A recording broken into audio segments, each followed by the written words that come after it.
राजस्थान के सूखे रेगिस्तानी इलाकों में बसा एक छोटा सा गांव, नया सा गांव। मिट्टी की गलियां, ऊंट के टाप और लोकगीतों की मधुर धुनें यहाँ के जीवन का हिस्सा थी। रेगिस्तानी इलाका होने के कारण यहाँ पर कैक्टस, नागफनी जैसी वनस्पति की खेती कर सकते थे। और यही रहता था नंदराम, स्वभाव में सरल, ईमानदार और मेहनती आदमी। लेकिन नंदराम की जिंदगी आसान नहीं थी और घर की आर्थिक तंगी, दूसरी ओर परिवार के झगड़े और ऊपर से समाज का तिरस्कार, मानो जैसे सारी मुसीबतें उसी के हिस्से में आ गई। दिन ब दिन नंदराम का मन टूटता रहा। मेहनत करने के बाद भी उसे सुख की एक सांस भी नसीब नहीं होती। हर शाम वह सोचता, आखिर कब तक, कब तक? क्या कभी जीवन की ये कठिनाइयां खत्म होगी?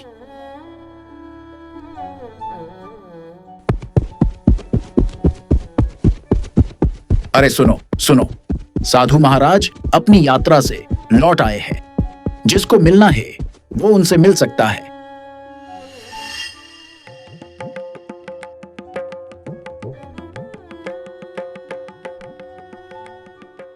अरे ये वही बाबा है ना, जिनके पास लोगों की किसी भी परेशानी का तोड़ है। हाँ भाई हाँ, सही बात है। मैं भी घर की आर्थिक स्थिति से बहुत परेशान था। तभी बाबा के बताएं रास्ते पर चलने से मेरी सारी आर्थिक तंगी दूर हो गई। कहा जाता था कि वे योग साधना ही नहीं, जीवन के गुण बातें भी सरल शब्दों में बताते हैं। लोगों की यह बात सुनकर नंदराम के दिल में एक आशा की नई किरण जागी। अगले दिन नंदराम साधु महाराज की शरण में पहुंचा। वे तेजस्वी, शांत और गंभीर व्यक्तित्व वाले महात्मा थे।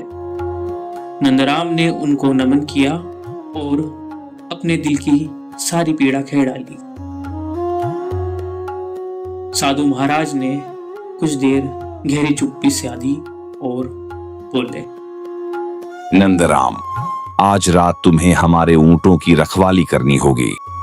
जब तक सभी ऊंट एक साथ ना बैठ जाएं, तुम विश्राम नहीं कर सकते। ये तो बहुत आसान काम है। पर उसे क्या पता था कि यही उसकी सबसे बड़ी सीख बनने वाली है।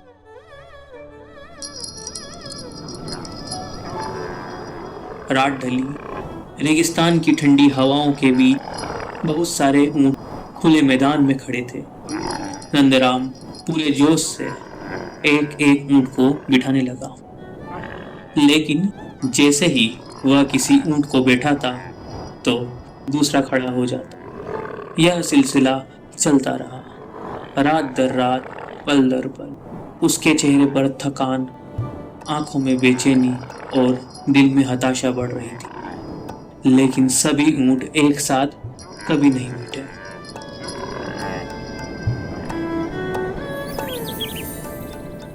सुबह की पहली किरण के साथ नंदराम साधु महाराज के पास पहुंचा। उसके शरीर में थकान थी, लेकिन दिल में सवाल। उसने सारी रात का हाल सुनाया, कैसे कभी सभी ऊंट एक साथ नहीं बैठ पाए। तभी साधु महाराज मुस्कुराए और बोले, यही जीवन है नंदराम। समस्याएं ऊंटों जैसी हैं, एक खत्म होती है तो दूसरी खड़ी हो जाती है। यदि तुम यही सोचते रहोगे कि जब सारी समस्याएं खत्म होगी तब चैन से जी पाओगे, तो वह दिन कभी नहीं आएगा। सुख और शांति समस्याओं के अंत में नहीं है, बल्कि धैर्य और समझदारी में छिपी है। उस एक रात में नंदराम की जिंदगी बदल गई। अब वह खेतों में मेहनत करता, लेकिन चेहरे पर मुस्कान ली। अब वह परिवार के साथ बैठता तो झगड़ा नहीं, बल्कि अपनापन महसूस करता था। क्योंकि उसने समझ लिया था कि जीवन कभी भी समस्या मुक्त नहीं हो सकता, लेकिन धैर्य, संयम और सही दृष्टिकोण से हम हर परिस्थिति को आसान बना सकते हैं। दोस्तों, याद रखिए, समस्याएं जीवन का हिस्सा है। उनसे डरकर भागिए मत, उन्हें समझिए, स्वीकारिए और आगे बढ़ते रहिए। तभी जीवन सच में बहुत सुंदर बनेगा।